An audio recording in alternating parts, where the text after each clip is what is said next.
Buenos días, estimada audiencia. A nombre de la Universidad Politécnica de Sinaloa, les brindo la más cordial de las bienvenidas, agradeciendo su participación en el ciclo de conferencias UPCine, que se lleva a cabo en el marco de la primera muestra de cine virtual como resultado del diplomado en cinematografía Hagámoslo en corto, bajo la instrucción del maestro Raúl Mota Rivera. En esta ocasión contaremos con la presencia del licenciado Alan Darío Mimiaga Angulo, coordinador estatal de la muestra de cortometrajes Expresión Cinematográfica Norte del ISIC, quien nos presentará el tema Cine Mexicano en busca de la nueva era. Para presidir este evento nos acompaña la directora de Ingeniería en Animación y Efectos Visuales, doctora Carmen Elizabeth Camacho Ortiz, quien nos dirigirá un mensaje. Adelante. Muchas gracias, maestra Edith. Muchas gracias a todos por su asistencia en este evento y sobre todo muchas gracias a Alan Mimiaga por darnos el honor de tenerlo aquí como ponente este día. Sé que será una excelente conferencia para todos nosotros, para nuestros estudiantes y sobre todo como culminación de este diplomado que ha sido todo un reto, dado que originalmente se planeaba que fuera de manera presencial y se nos vino esta pandemia mundial que bueno, nos obligó a hacerlo de manera virtual y todos nuestros estudiantes estuvieron de acuerdo, se aventaron el reto junto con el profesor y bueno, ese es el resultado, esa es la culminación. Vamos a tener esta y 2 ponencias más y hoy a partir de las 3 de la tarde empezamos con la muestra de los cortometrajes que realizaron nuestros estudiantes dentro de este diplomado. No se lo pierdan, va a ser por medio de YouTube.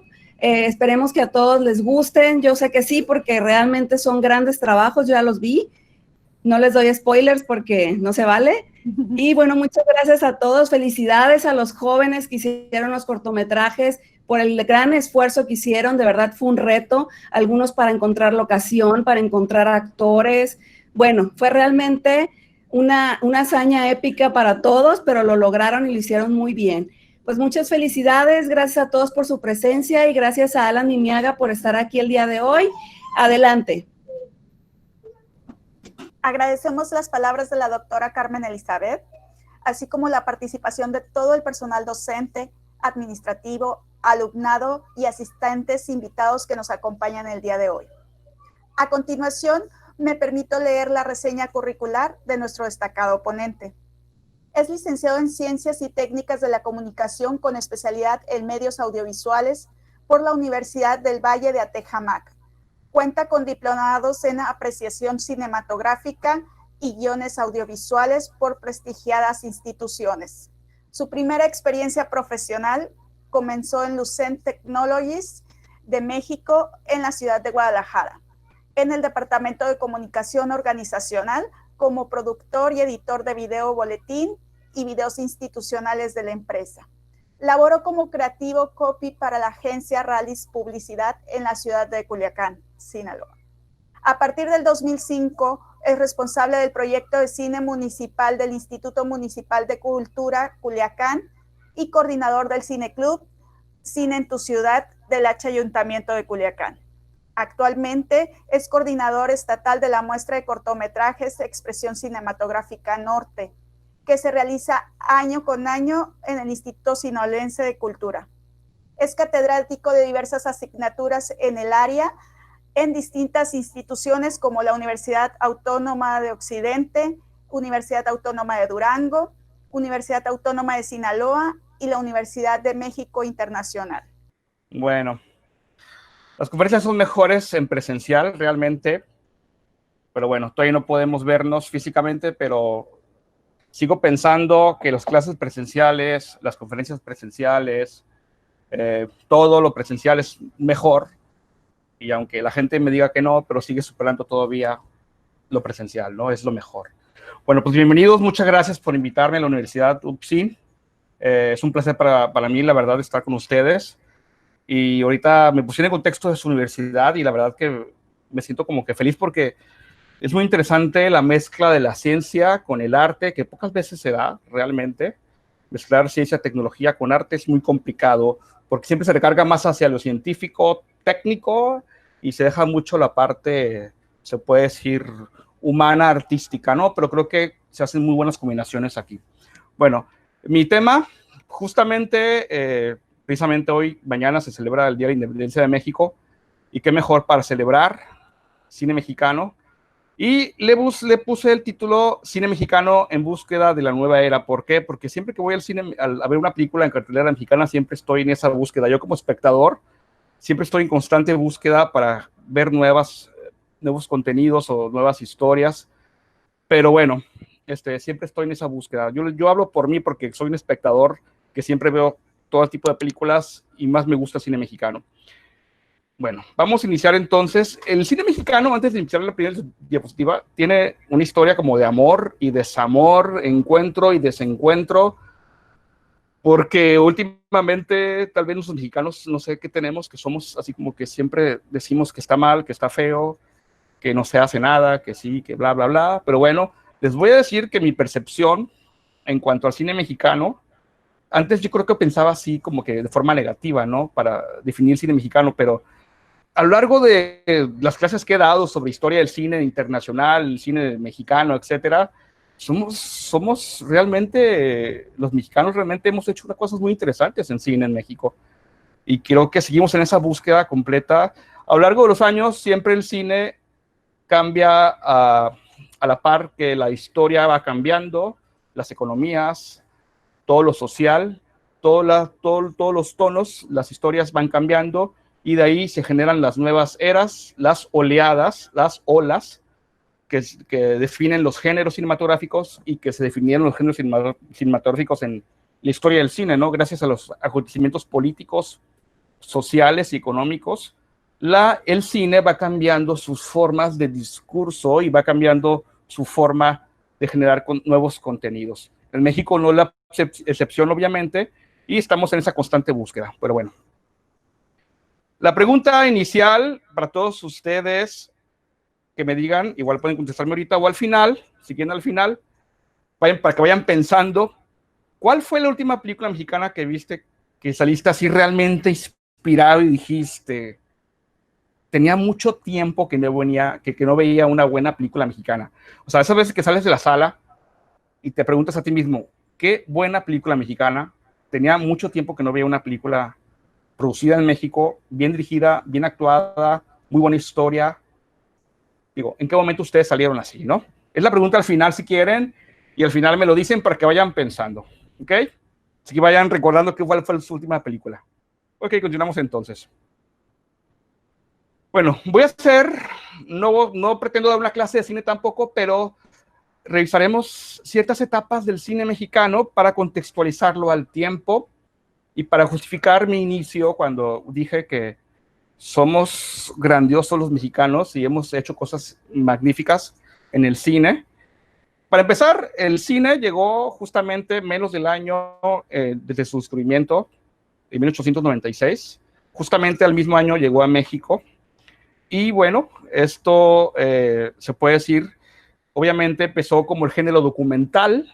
Obviamente los Lumière lo mandaron aquí a México y empezó el género documental en plena Revolución Mexicana. Y obviamente, como inició en Europa el cine también se mostraba la realidad, los acontecimientos políticos, sociales, etcétera, ¿no? Entonces, bueno, de 1929 a 1931 hay un periodo de transición del cine sonoro que culmina con el rodaje de la segunda versión de Santa, de Antonio Moreno, en 1931. La primera versión fue de cine mudo, después se hizo la versión de cine sonoro, que fue Santa, la primera película de cine sonoro, que fue con la actriz Lupita Tovar, y también, de hecho, la música de Agustín Lara.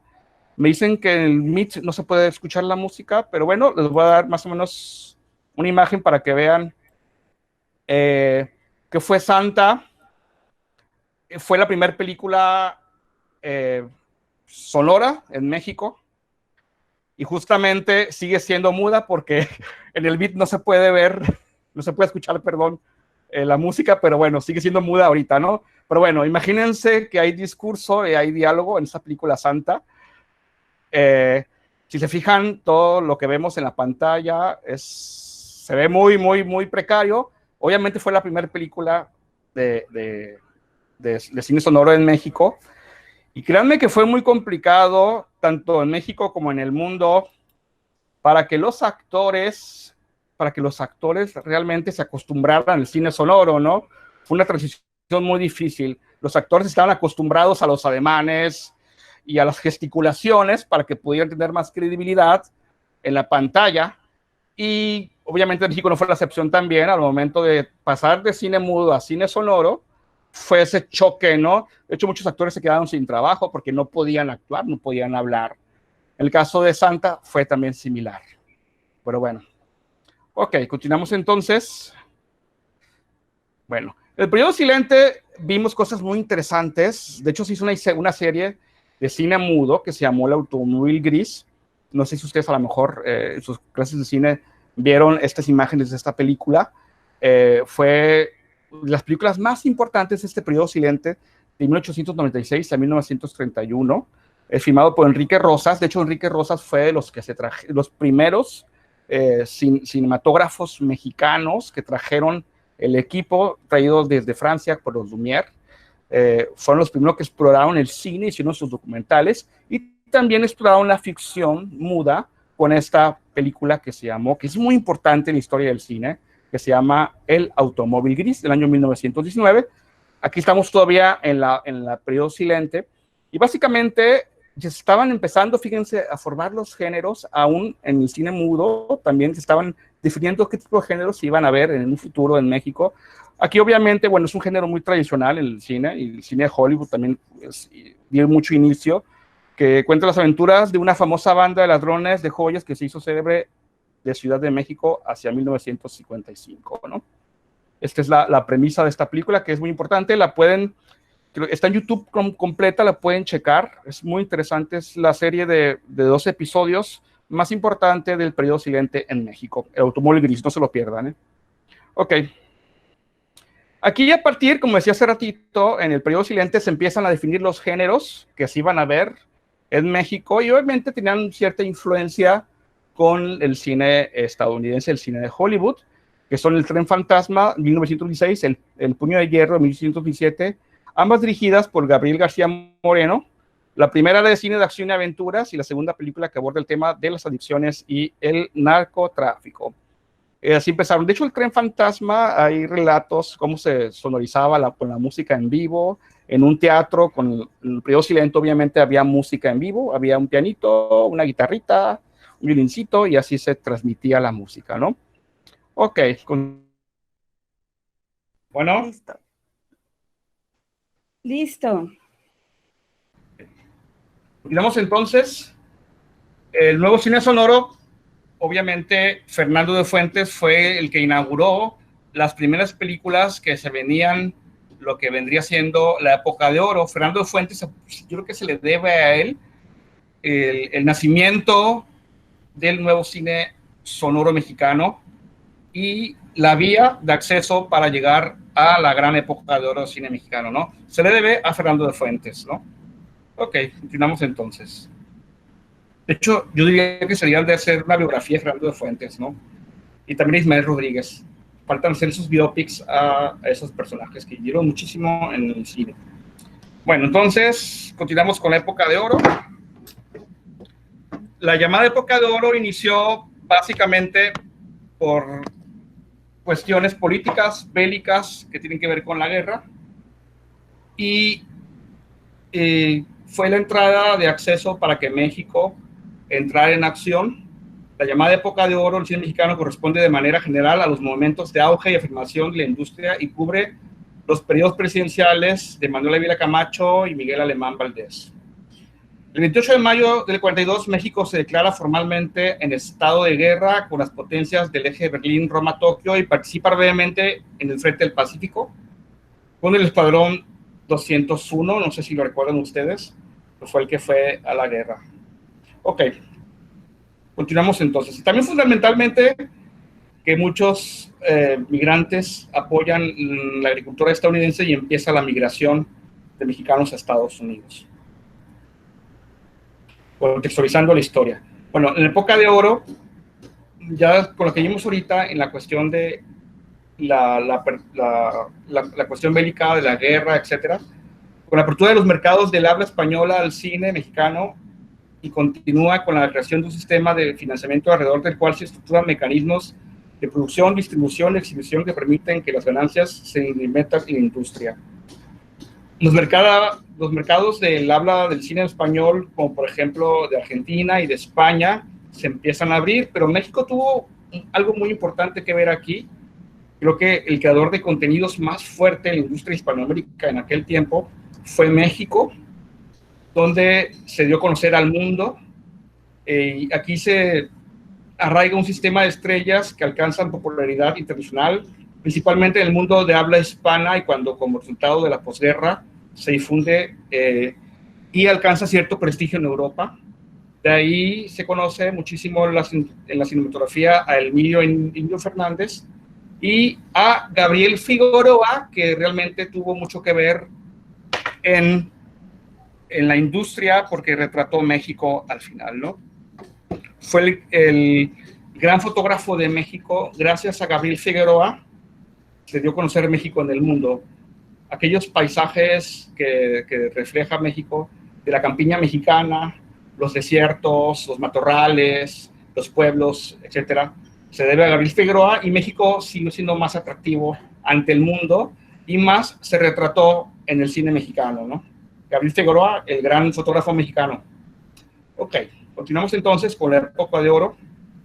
El inicio de la época de oro vendría con el estreno de la película Allá en el Rancho Grande, que inauguraría el género de comedia ranchera.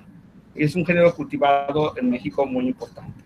Ya vimos que Fernando de Fuentes inauguró lo que vendría siendo la industria del cine, o lo que se venía en la época de oro del cine mexicano. Pero aquí lo que vendría siendo esta película fue la inaugural, se puede decir, de la comedia ranchera, ¿no? Que fueron películas de mucho auge en la época de oro del cine mexicano. El auge del cine mexicano favoreció el surgimiento de una nueva generación de directores para el público. Sin embargo, fue más interesante la consolidación de un auténtico cuadro de estrellas nacionales que serían las figuras principales de un Star System, que se puede decir es un modelo hollywoodense que planteó Hollywood en aquellos años también, donde ciertos actores y actrices tenían cierta exclusividad y eran estrellas famosísimas en la industria cinematográfica, ¿no? Aquí pues tenemos grandes estrellas que ahorita las voy a mencionar, ya los conocen a todos ustedes. Aquí está Jorge Negrete, Pedro Infante, María Félix, Dolores del Río, etcétera, ¿no? El famoso Star System, teníamos el privilegio, ¿no?, de tener grandes estrellas conocidas en toda Hispanoamérica. Eso es la verdadera industria de un cine, ¿no?, que llegó y cruzó todas las fronteras, ¿no? Es lo que yo creo que estamos llegando, y es lo que podría ser esta conferencia, ¿no?, de que podríamos llegar a ser esa industria, bueno, creando un sistema de estrategias y siguiendo el modelo que se siguió, bueno, más que sin guerra, obviamente, pero el modelo que se siguió en la época del cine mexicano, ¿no? Fíjense que el modelo de Star System realmente apoyó muchísimo para que la industria generara más millones de pesos y que México se viera en todas las pantallas del mundo. Para empezar, Hispanoamérica, México estaba presente. Así de simple. Bueno, seguimos con la época de oro, porque esta época sí es muy importante como referente de industria. Creo que, pues, obviamente, es la época dorada, donde la gente trabajaba, vivía del cine, había un sistema de estrellas conocidas, había industria, había movimiento, había carteleras, la gente esperaba la siguiente película, había películas en todas partes.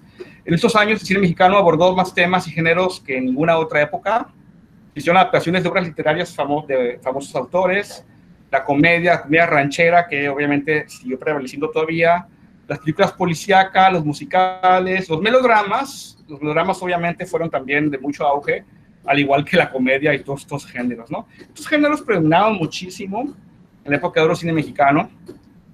los bailes, las rumberas, Ciudad de México en la noche, pero más que nada en este auge estaba más las comedias rancheras, pero después siguió como un tipo, se puede decir, oleada o una era dentro de la época de oro que vendría siendo el cine de ambiente urbano.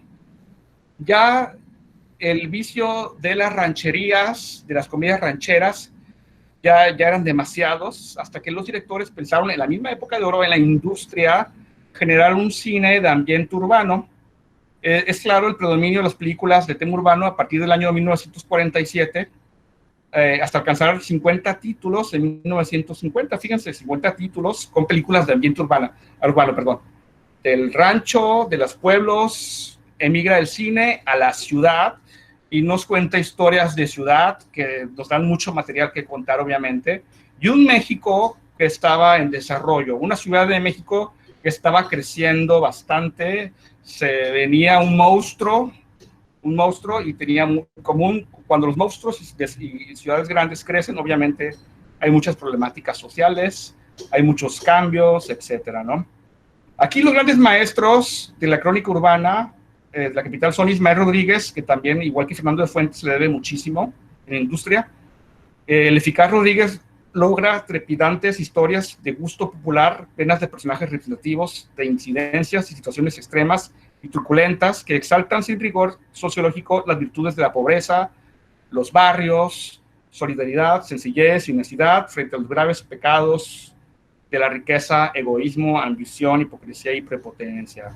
En las grandes ciudades, y más como la Ciudad de México, obviamente las redes sociales se marcaron muchísimos, y simplemente por marcar tanto las redes sociales, hay surgido muchas historias, como las sagas de Pedro Infante, como Nosotros los Pobres, Ustedes los Ricos, Pepe el Toro, que fueron de los dramas, de los melodramas con ambiente urbano más importantes de la misma época de oro.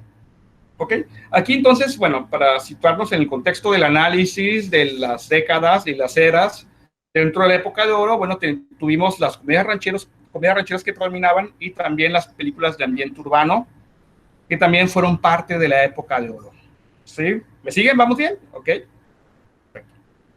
A ver, continuamos entonces con el análisis.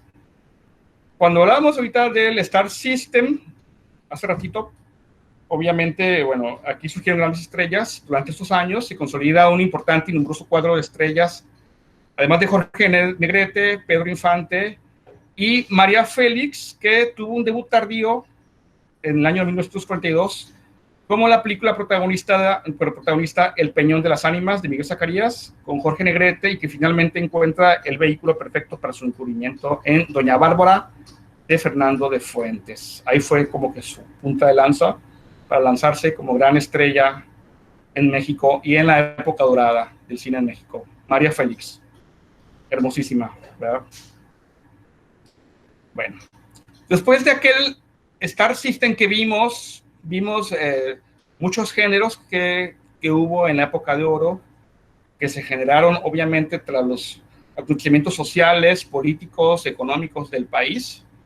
Ahí revisamos diferentes temáticas y diferentes eras dentro de una era grande que fue industrial de la época del cine mexicano, donde decía antes que la gente vivía del cine, había una industria, había trabajo para todos, etcétera. Pero en todo el mundo surgen crisis, y hubo una crisis cinematográfica en el año 1952 a 1970, donde el cine se vino en declive, básicamente en estos dos sexenios de aquel tiempo, que fue Adolfo Ruiz Cortines, Adolfo López Mateos y Gustavo Díaz Ordaz, que el cine, bueno, no tenía tanto apoyo, la economía internacional también estaba en declive, entonces obviamente el cine ahí sí se dejó de producir, y aquella bonanza de la época de oro pues ya había terminado.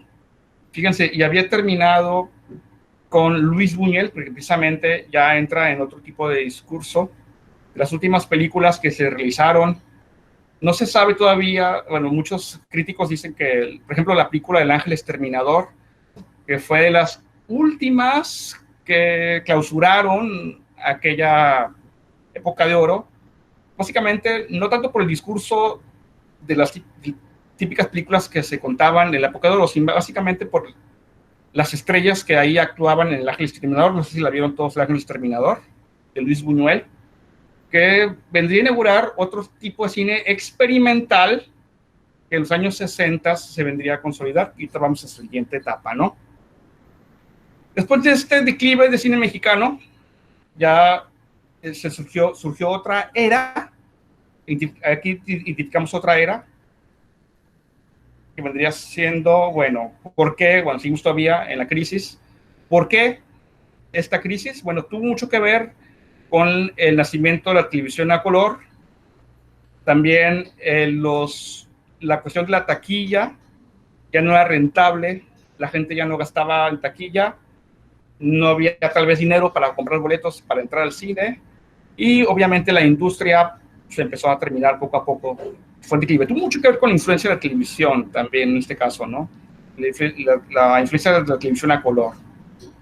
También, para acabarle, en este año también se interrumpe la entrega del premio Ariel, pues que era el premio más importante de la industria cinematográfica en México, como una entrega de Óscares. Ahí sí era más fuerte porque había muchas producciones, había mucho que premiar, y pues se viene el declive, los premios Ariel terminan también. Eso llevó una cosa tras otra hasta terminar con todo esto, ¿no? Esto fue este periodo también, del 52 al 70. Ok, continuamos entonces. Después de ese periodo de declive, bueno, surge algo muy interesante que, de hecho, poca gente ha visto este tipo de películas, y hace falta tal vez que se difundan más, que esta época fue muy interesante del cine independiente mexicano. Tuvo mucho que ver con los movimientos sociales, políticos, y reconociendo la influencia de Cuba, el comunismo, todo ese tipo de pensamientos. Por ejemplo, la producción de películas abiertamente políticas y militantes que se realizan como apoyo a diversos movimientos y organizaciones de la izquierda revolucionaria. A finales de las décadas de los 50, las nuevas generaciones de espectadores o aspirantes a cineastas provenientes de las clases medias ilustradas se plantean la necesidad de transformar desde diversas trincheras las formas establecidas de la industria. Aquí, este tipo de era, se puede decir, o este tipo de década del cine independiente, que fue muy interesante, la UNAM tuvo mucho que ver para que se generara este movimiento de cine independiente mexicano. Ya querían hacer otro tipo de cine diferente, no querían hacer el tipo de cine de los cantos charros que se vendían de la época de oro cine mexicano.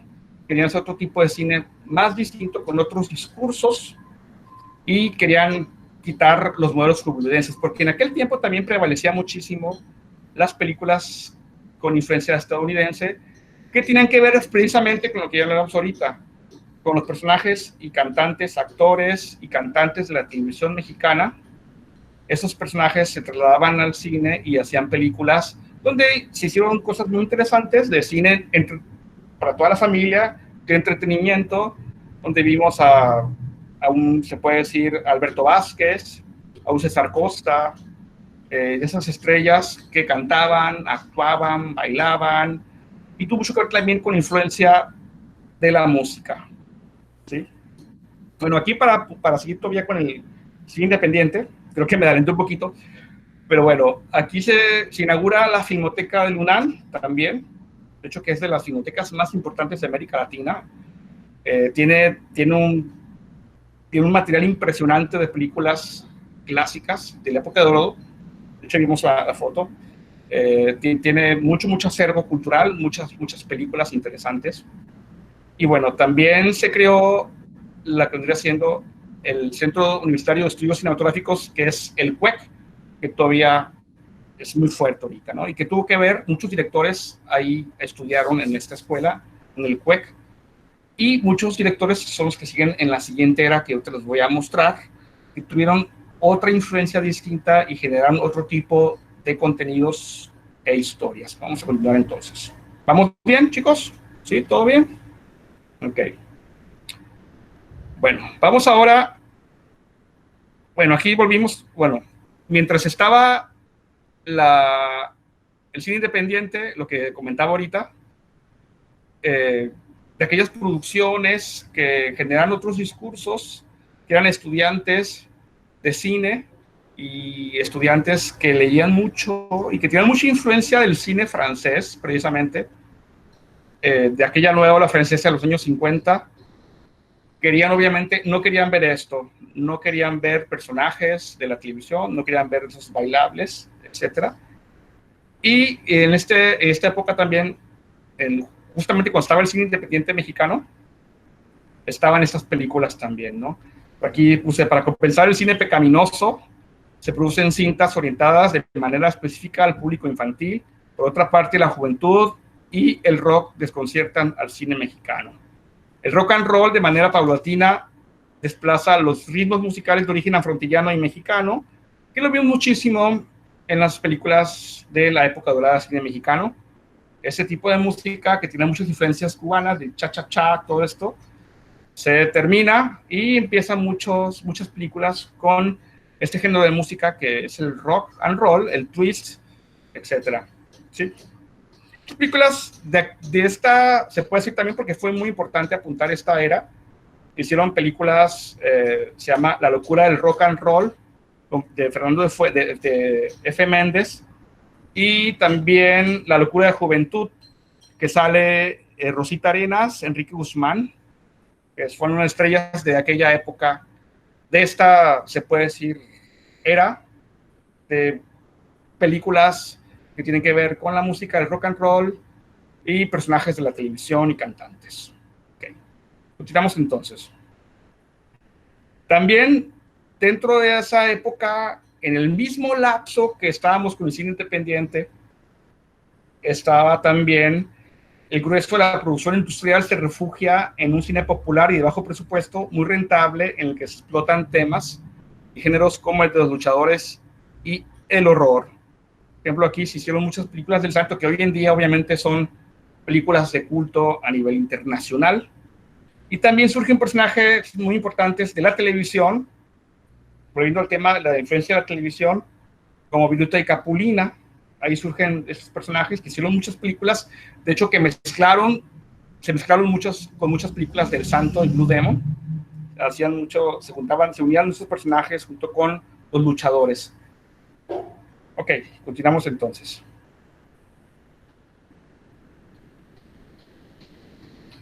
También dentro de la época en que se gestionaba el cine independiente, surgieron otro tipo de discursos y se hicieron mucho material. Voy a apuntar, hay muchas películas de horror mexicano, de este género de horror mexicano, pero el máximo representante del cine de horror mexicano, obviamente, es Carlos Enrique Taboada, que, bueno, sus películas más icónicas, que fue Hasta el viento tiene miedo, El libro de piedra, Veneno para las alas, Vagabundo en la lluvia, de 68, ¿no?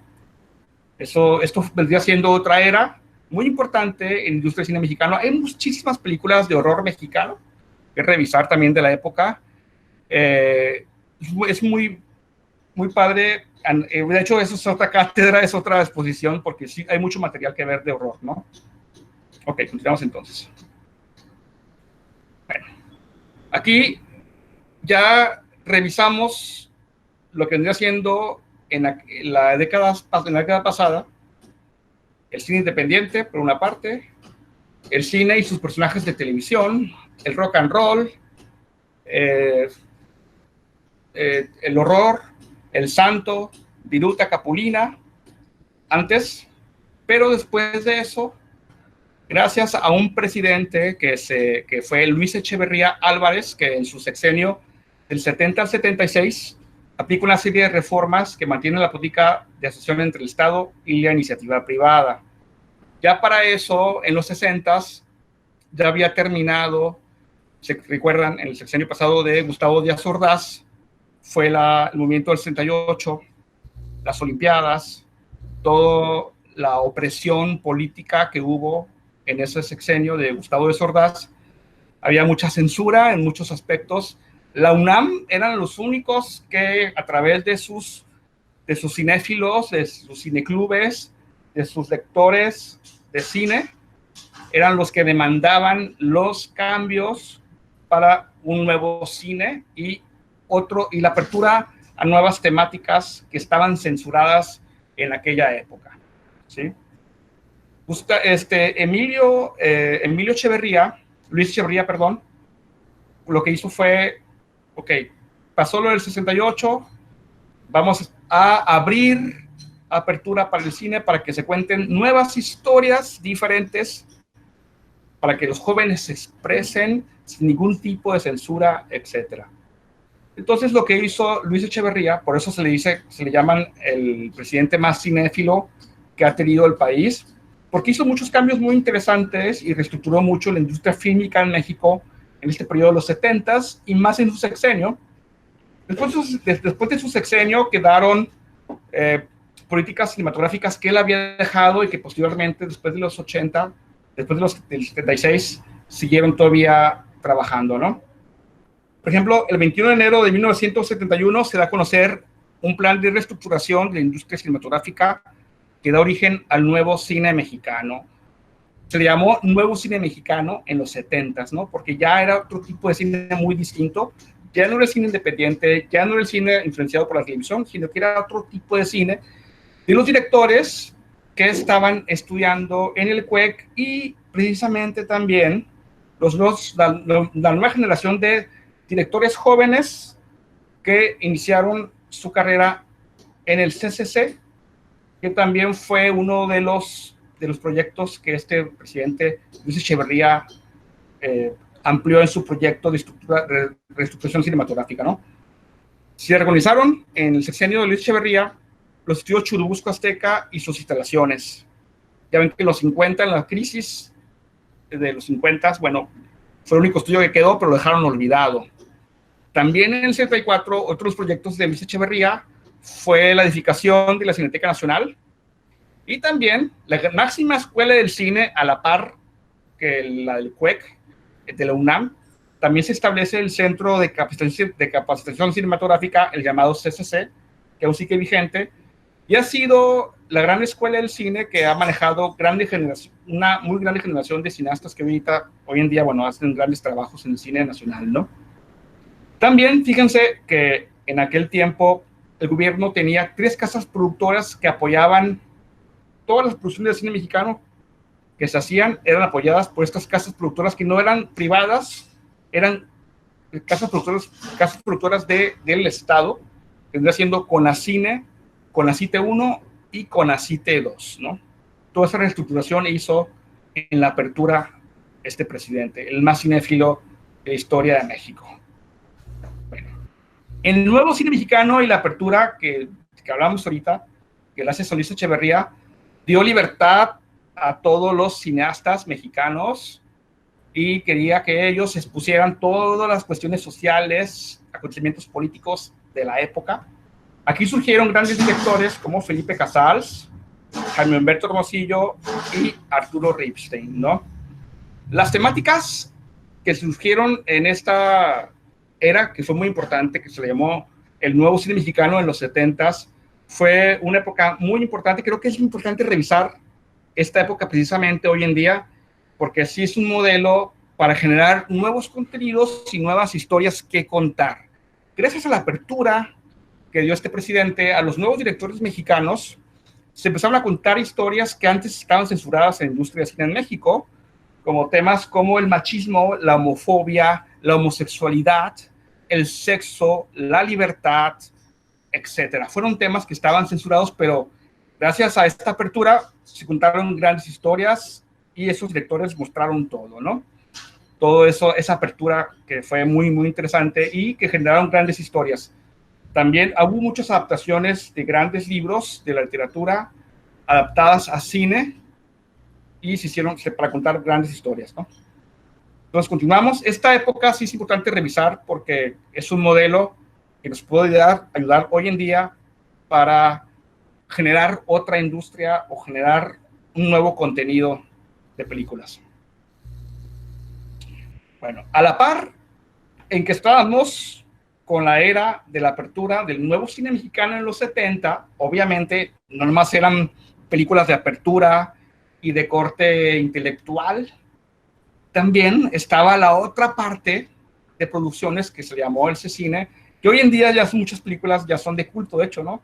Es el cine de ficheras. ¿Quién no ha visto cine de ficheras hoy en día? Y te mueres de risa de ver que sus personajes, obviamente, eran películas de bajo costo, con guiones totalmente vacíos, sin ninguna estructura, pero básicamente retrató una época de los 70s y 80s. La película más representativa pues, es la que vendría siendo Bellas de Noche, Las Ficheras, y también justamente en esta época surge la película de Tonta, pero no tanto, de Nacimiento de la India María, ¿no? El año 1971, que volvemos a lo mismo, ¿no? Los personajes de la televisión invaden las pantallas cinematográficas. Y aquí la India María, obviamente, fue un ícono de esos personajes. Nacimiento de la India María, que en paz descanse, de hecho. Ok. Ya después de que terminamos las demás eras que revisamos, justamente en los finales de los 80s y principios de los 90s, sí hubo un rezago en los 80s, porque ya el cine de los 70s, de la gran apertura, se estaba disolviendo poco a poco, se disolvía hasta perderse, y se quedó solamente el cine de ficheras, la mayoría, o películas generadas por la televisión, ¿sí? Como aquella película de horror mexicano de Perito Fernández, no sé si se recuerdan, que se llama Facciones del Terror, todas esas películas que eran películas de corte televisivo, básicamente, ya que el cine de apertura de los 70s se disolvió, ya se terminó, y hubo un estancamiento de puro cine de televisión, cine de ficheras, etc. Pero a partir de los finales de los 80s y mediados, surge otro tipo de cine que se llamó otra vez el nuevo cine mexicano. Por eso puse el título aquí, del nuevo cine mexicano al nuevo cine mexicano otra vez. A mí me tocó vivir como estudiante de la carrera de Ciencias y Técnicas de la Comunicación. Me tocó vivir esa época precisamente en que estaba el nacimiento de esta nueva era del cine mexicano. Empezaron los grandes complejos del cine en aquel tiempo. Antes, si se acuerdan, estaba Evolución Ramírez, tenía 4 salitas o una salita de cine nada más. En aquel tiempo empiezan los grandes centros comerciales con sus salas, con 10 salas, con 15 salas, y obviamente veías en las 14 salas películas hollywoodenses, pero siempre ponían en una sala una película de cine mexicano, y básicamente eran esas películas que estaban ahí presentes, ¿no? Se empezó a generar un nuevo público, y fue como un regreso otra vez a que la gente ya respirara y viera otro tipo de discursos cinematográficos, ¿no? También tuvo mucho que ver también con el tema del Tratado de Libre Comercio y los procesos de globalización, ¿sí? Aquí lo que se contó básicamente eran historias de la clase media. La clase media estaba olvidada en los discursos, y aquí se pone la problemática sentimental de la pareja, los problemas existenciales, las relaciones amorosas, etcétera, ¿no? La película que inauguró esta época de nuevo cine mexicano en los 90s, ustedes ya lo han de haber visto a lo mejor, fue Como Agua por Chocolate, ¿sí? De Alfonso Arau, bajo el texto de Laura Esquivel, que es un bestseller importante en todo el mundo de esta novela, de Como Agua para Chocolate precisamente. Esta fue la película inaugural de esta época del nuevo cine mexicano, ¿no? Que hay bastantes títulos, de hecho muy importantes, como La Tarea de Jaime Hermosillo, que él había trabajado en la apertura de los años 70 y continuó todavía en los 90 con su gran película, donde sale María Rojo, que se llama Danzón, que es una de las películas más importantes de esta era también. De Mariano Varo, perdón, me equivoqué. Jaime Hermosillo hizo La Tarea, fue también, y Mariano Varo, Danzón. Perdón, ahí me confundí. También Solo con tu pareja, también fue de las películas más importantes de esta, que fue la apertura de esta nueva era, de Alfonso Cuarón, que ahorita pues es un máximo máster de cine internacional. Fue de hecho su ópera prima, que inauguró precisamente el nuevo cine mexicano.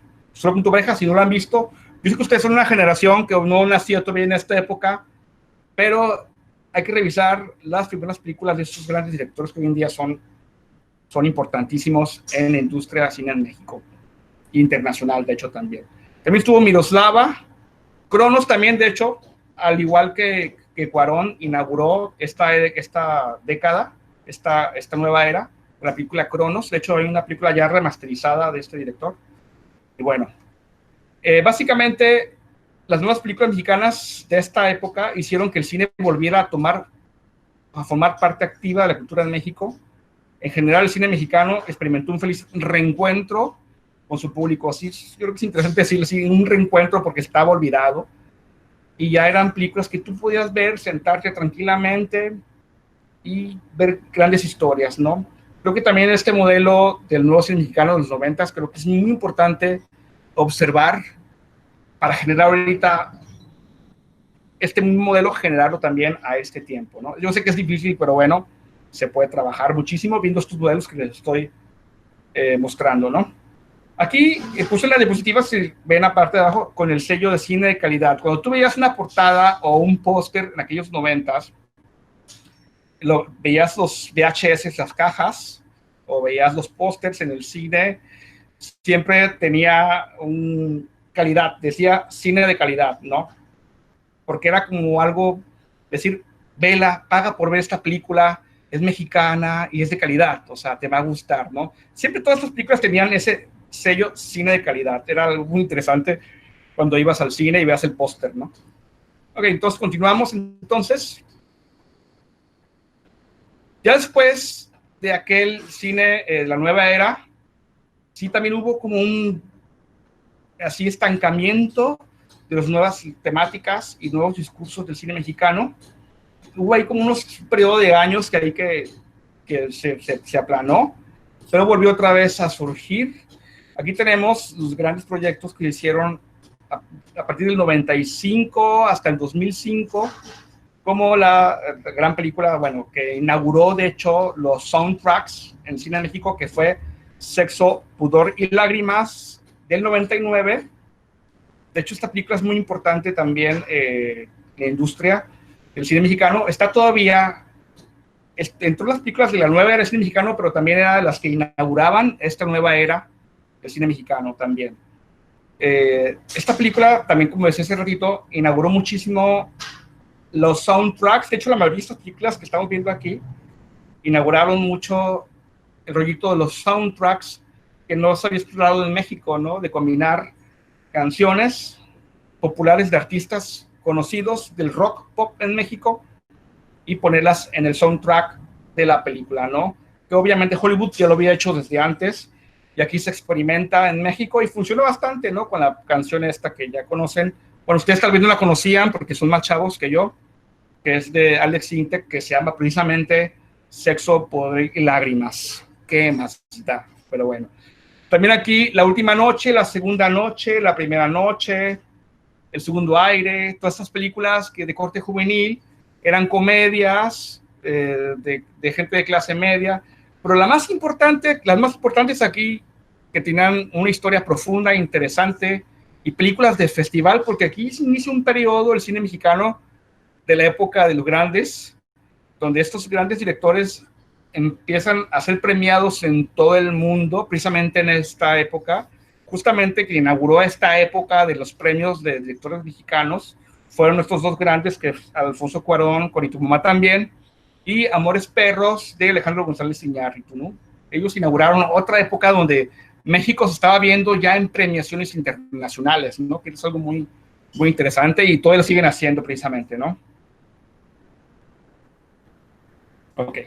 Justamente en esta época también, y hasta ahorita, precisamente, creo que estamos en ese proceso, estamos en esa misma línea, igual. De 2005 hasta la fecha, se produce mucha comedia romántica con actrices y actores de la televisión. Muchos contenidos suelen ser remakes de películas del mismo género al estilo estadounidense.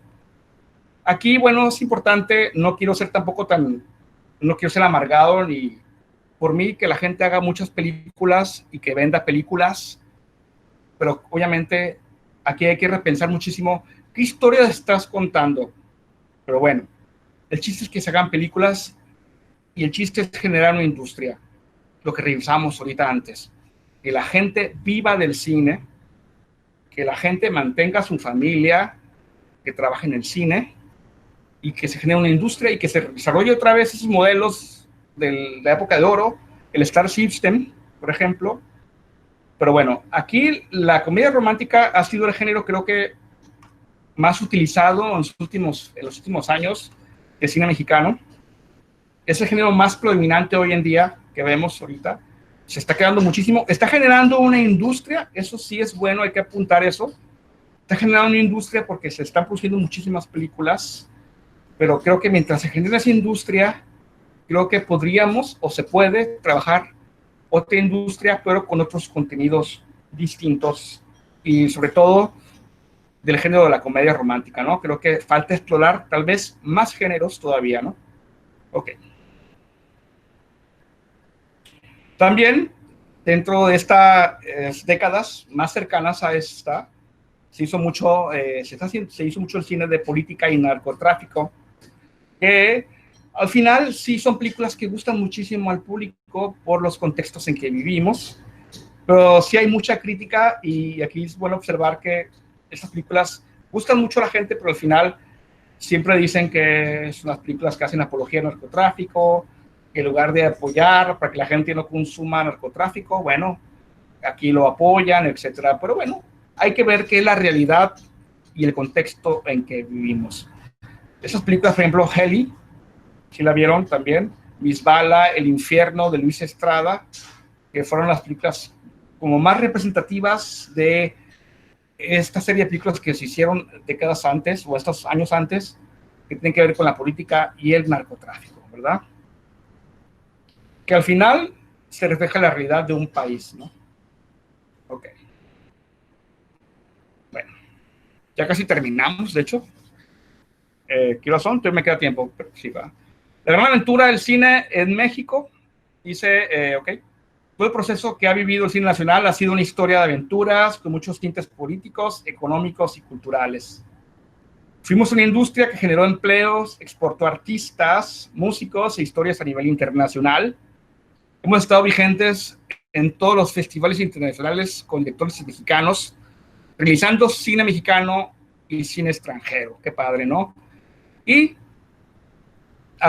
seguimos siendo potencia en producción de cortometrajes, aunque ustedes no lo crean, pero México es un país potencia en la generación y producción de cortometrajes, tanto de animación como cortometrajes, ¿sí? Y aquí, bueno, que es el género de animación, precisamente hay mucho cortometraje de animación en México. No sé si ustedes los han visto, hay bastante, ¿no? Bueno, continuamos entonces. Cine mexicano, tiempos de reacción. Como veíamos ahorita, las épocas que hemos vivido en México, en el cine mexicano, se ha llevado a cabo por la reacción en que el país se encuentra. Entonces, bueno, esos tiempos de reacción hay que aprovecharlos para generar cosas interesantes. Y realmente no hemos estado mal en el cine mexicano. Hemos hecho cosas muy padres y hemos vivido cosas interesantes desde que iniciamos el cine en México, ¿no? Tenemos la ventaja de reaccionar en los tiempos, y los tiempos de reacción se han convertido en momentos de inspiración. Por los cambios políticos, económicos, sociales del país, el cine reacciona. Tenemos el modelo industrial, ya lo vimos en la época de oro y lo vimos también en los 90s, ¿no?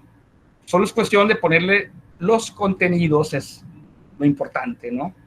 La producción y postproducción se facilita como campo de entrenamiento con los nuevos talentos. Ahorita, hoy en día, se está generando mucho festival de cortometraje, se está generando mucho cortometraje casero, muchos jóvenes están haciendo cortometrajes. Yo he visto muchos chavos de prepa que hacen cortometrajes. Sinaloa, yo como encargado de un festival estatal que ya es nacional, lo veo, la gente que se me acerca llega conmigo. Hay mucho talento realmente y creo que nosotros como profesores de cine, como promotores culturales cinematográficos, creo que tenemos esta gran, se puede decir, privilegio, se puede decir, de ser parte importante de los nuevos directores en México. Y creo que en todo el país hay mucho movimiento cinematográfico, ¿no? De hecho, esta acción que está aquí con ustedes creo que es importante y qué interesante que esta universidad que es una carrera de animación, metan mucho este discurso teórico del cine, porque es importante, ¿no? Es la parte esencial, el espíritu de todo lo que hagan, ¿no? Una animación que hagan es conocerla, los contenidos en la historia, es el espíritu de lo que se ve muy bonito en animación, se puede decir, ¿no? La profesionalización del cine cada vez es más atractiva. Universidades, instituciones culturales promueven más la divulgación y capacitación, lo que hablé ahorita. Y la creación de festivales de cortometrajes que se ha convertido en plataforma para los futuros cineastas mexicanos. ¿Sí? Bueno, ¿cuáles son nuestras piedras en el camino? Tal vez nuestras debilidades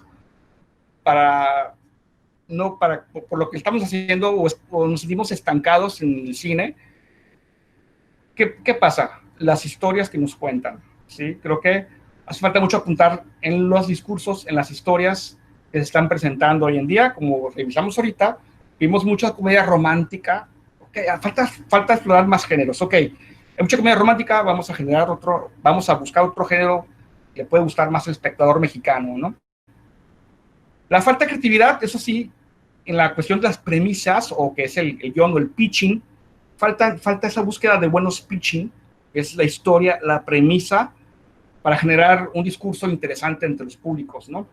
Nos quedamos siempre con los mismos discursos de la comedia. Ok, vamos a generar la parte académica para la creación de nuevos pitching, ¿no? Yo creo que es lo más importante, la cuestión académica, ¿no? La generación de guiones nuevos que se hagan para generar otras historias, ¿sí? Pero bueno, aquí es totalmente, bueno, aquí hago un paréntesis, es entendible, obviamente, en un país que no tiene casi lectores, obviamente, estas son las consecuencias de que tal vez hace falta esos guiones más interesantes, ¿verdad? Pero tenemos otra piedra del camino que viene siendo la exhibición. Eso sí es un problema, sigue siendo todavía un problema en el cine en México. Ustedes lo pueden ver en vivo cuando van al cine y quieren ver una película mexicana, la ponen a la 1 de la tarde. ¿Quién va a ir a la 1 de la tarde al cine? Por Dios, nadie va a ir a la 1 de la tarde al cine. Solamente los que nos gusta ver el cine y explorar nuevo cine, vamos a ir a la 1 de la tarde. ¿Sí? Ok. También aquí es importante, si conocemos lo que es el Fidecine, es el Fondo de Inversión y Estímulos del Cine, que es importante, que es muy bueno que exista, que apoya a la industria, pero aquí lo que vemos ahorita en muchas películas mexicanas, todas, y qué bueno que sea así, son apoyadas por el Fidecine. Pero precisamente yo creo que los de Fidecine no leen los guiones porque puede haber un filtro para que se escojan los mejores guiones precisamente, ¿no? Entonces creo que ahí hace falta ese filtrito, tal vez, de que qué vas a apoyar, o sea, el Estado qué va a apoyar para que se produzca una película. Okay, vamos a apoyar una película con un buen contenido, con una buena historia. Entonces, aquí creo que sí hace falta, si los de Fidecine me escuchan, bueno, si ven esto, aquí está, ¿no? Lean los guiones, por favor. Ok. Bueno, ya casi para terminar, se perfila una industria. Son los datos estadísticos de un anuario que hace el Instituto Mexicano de Cinematografía, y es del 2018-2019 precisamente. En 2018 la industria cinematográfica generó 30,946 puestos de trabajo, fíjense, ocupados. Haciendo un comparativo con la industria del hierro y el acero, que generó 30,977 puestos. Entonces, fíjense que no estamos tan mal, la verdad. Entonces, ahí se está perfilando una industria, ¿no? Que es importante. Aquí, la película con más visualizaciones gratis o no legales, que fue más vista, con 1.4 millones de espectadores, que fue Lady Rancho. Yo no la he visto, no sé, pero la voy a ver. Sí, ok. Los ingresos de taquilla fueron de 18,659 millones de pesos. ¿Sí? Sí, ¿no? Sí. Premios internacionales para el cine mexicano fueron 168 y los estrenos fueron 454. ¿Sí? Esto fue, no estamos tan mal, se está perfilando una industria y es interesante. Entonces, vamos bien y creo que ahora lo festejamos más porque justamente Michel Franco acaba de ganar el León de Oro en Venecia por la película que se llama El Nuevo Orden, que bueno, ya investigué, se va a estrenar hasta el 2021. Lástima, pero bueno, vamos a esperarla. Ok. Bueno, siempre habrá historias que contar. Con esta reflexión termino. Y muchas gracias. No sé si quieren hacer preguntas, comentarios o algo. Muchas gracias, maestro. Me gustaría, si alguien tuviera una pregunta, realizarla. Solo será una. Sí. Lo pueden hacer vía chat, ¿verdad? o pueden abrir su micrófono. Bueno, ¿Cuál fue su película que vieron? ¿Cuál fue la última película que vieron, jóvenes? Sí, ya fue la primera pregunta que hice.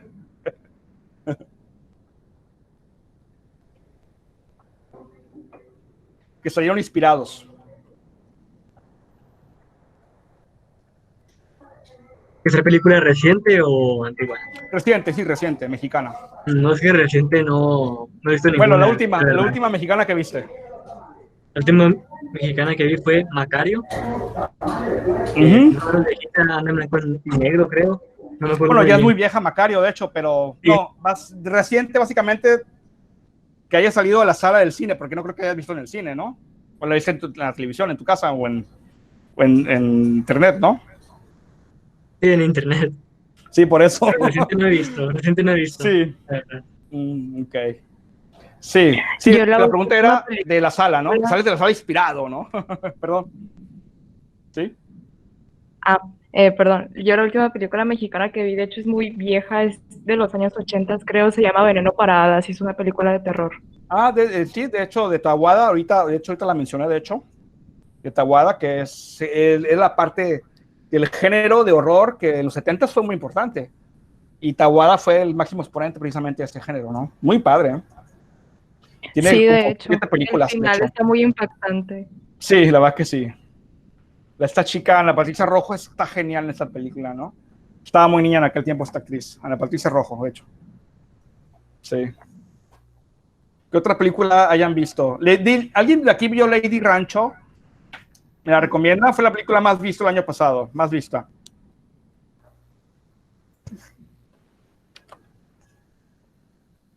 ¿Alguien la vio? Creo que no estamos en el argot de esa película. ¿Cómo? ¿Perdón? No, al parecer no la han visto. Ahí No en la los han visto. comentarios colocan que no.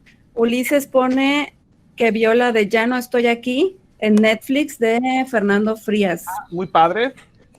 Aunque haya visto en Netflix, bueno, salí inspirado de su habitación. Sí, creo que fue refrescante para mí verla, porque ya era otra temática, era con mucho contenido social, obviamente. A mí me gustó mucho, porque sí me refrescó un poquito. Fue como un oasis, tal vez, en el desierto, ¿no? Del cine mexicano, para mí.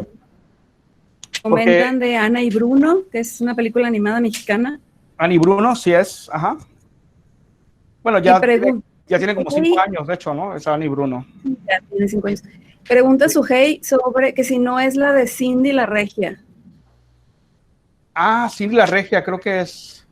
No, es otra. Esa es otra. No, es Lady Rancho. Es otra. Sí, Cindy la Regia es más o menos del mismo corte, de hecho. Sí, parecida. Sí, pues yo creo que Cindy la Regia también, yo creo que es igual. Uh-huh. Sí. Mencionan la de Roma, pero no sé si se considera mexicana como tal. Sí, claro, sí, totalmente. Roma, así es. De hecho, yo puedo decir que también Roma, tengo varias, de hecho. Tengo varias yo también ahí guardadas. La de Sueño en otro idioma de Ernesto Contreras. Esa es la que iba a ver y la que iba a decir, de hecho, Ernesto Contreras, Sueño en otro idioma. Chicuarotes. Chicuarotes de Gael García Bernal. Complot Mongol. Muy bien. Y Sujei hace una pregunta, dice, me gustaría saber por qué no se arriesgan por hacer películas de acción. Exacto, muy buena pregunta, Muy buena pregunta. Sí, es cierto. Precisamente es lo que estamos hablando, ¿no? Estamos buscando una nueva era y todo se está recargando hacia la comedia romántica. Entonces, falta explorar más géneros, precisamente es lo que estamos hablando, ¿no? Falta más la exploración de géneros para generar más industria todavía. Si vemos que se repunta la industria con la comedia romántica, bueno, hay que explorar más géneros. Y eso es muy buena pregunta. Y género de acción creo que fuera muy bueno, ¿eh? Generaría más millones de pesos en taquilla, precisamente, ¿no? Y una generación de actores y actrices también, de hecho, ¿no? Tipo Tom Cruise, pero mexicanos, ¿no? Así es. Muy bien. Muchas gracias por su participación, maestro. Muchas gracias a ustedes. Espero que les haya gustado con todo el conflicto técnico que tuve, pero se logró, ¿verdad? Y muchas gracias. Gracias por compartirnos su experiencia, su conocimiento, seguramente. No, gracias a ustedes. Relevante para nuestros estudiantes. Le pido a la maestra Elizabeth Camacho Ortiz y, por supuesto, al maestro Raúl Mota Rivera, si quieren hacer algunos comentarios finales para hacer entrega del reconocimiento.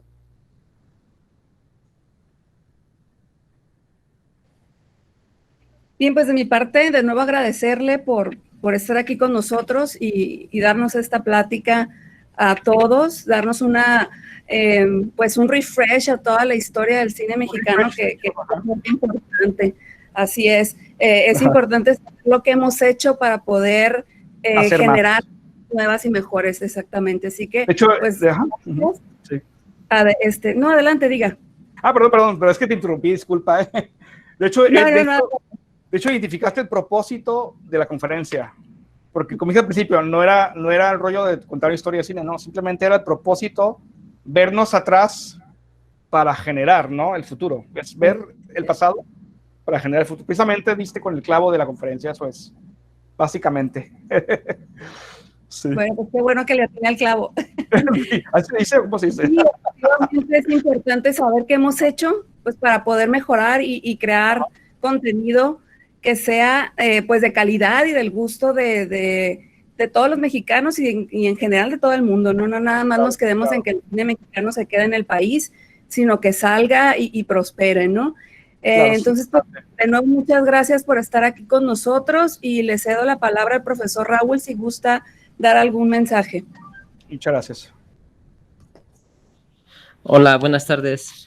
Pues no, bueno, igual agradecerte muchísimo, Alan, por la participación. Créeme que igual como bien lo dices, fue un refresh para todos en el cuestión de conocer cómo estábamos y cómo estamos actualmente y qué podemos mejorar como cineastas, ¿no? Y que básicamente ese también fue parte del propósito que se buscó en el diplomado.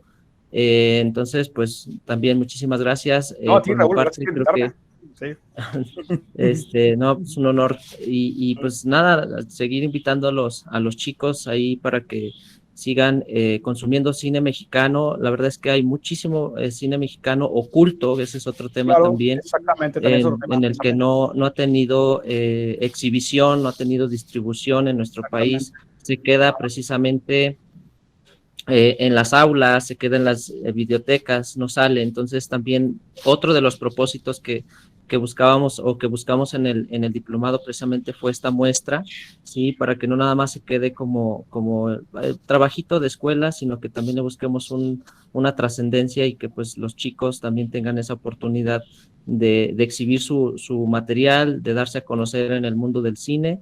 Y pues nada, seguir invitando a los chicos que están aquí en la sala para que se sumen y para que pues sigan haciendo cortometrajes, que esa es como la base para empezar a ser directores de cine, ¿no? Y pues bueno, qué mejor que tenerlo en casa y pues que lo podemos hacer. Digo, lamentablemente la pandemia nos limitó un poquito porque en realidad, bueno, ya veremos los cortos, a pesar de esta situación, pues bueno, hay gran trabajo por parte de los muchachos, ¿no? Pero nada más eso. Muchísimas gracias, Alan, por la participación. No, muchas gracias a ustedes. Espero verlos la semana del año que viene. Voy a lanzar la convocatoria de la muestra nueva para que estén pendientes, ¿no? ¿Verdad? Muchísimas gracias, claro que sí. Y pues también muchísimas gracias a la doctora y a la maestra Edith por estar aquí apoyándonos en el tema. Ok, muchas gracias, fue un placer. Y bueno, nos veremos pronto. Gracias a todos. Antes de finalizar, Ujú. disculpen, se está viendo el reconocimiento. Sí, ¿verdad? No Sí. sé, no. Bueno, voy a dar lectura, ¿no? A nombre de la Universidad Politécnica de Sinaloa, otorgamos el presente reconocimiento al licenciado Alan Darío Mimiaga Angulo por su destacada participación como ponente de la videoconferencia Cine Mexicano en búsqueda de la nueva era, impartida por a la comunidad universitaria de nuestra casa de estudios en la modalidad virtual dentro del ciclo de conferencias de la muestra de cine virtual. Muchas gracias. Mi primer reconocimiento digital. Se le hará llegar por correo electrónico. Muchas gracias. Antes de finalizar, chicos, quisiera invitarlos a todos ustedes a visitar nuestro canal de YouTube. En punto de las 3 está programado el estreno. Por favor, participen, comenten, comparten y, bueno, dense el espacio para ir a comer y estar puntualitos con sus palomitas y disfrutar de este evento. ¿A qué hora es para verlos? Perdón. Ahorita se los comparto. 3 de la tarde. Muy bien. 3 de la tarde, ahí les acabo de compartir una liga en el chat Ok, perfecto. para que puedan ingresar. Muchas Ok. gracias. No falten, chicos, van a estar padrísimos. Bueno, muchas gracias. Gracias a ti. Gracias, Nos veremos Alan. pronto. Saludos. Bye.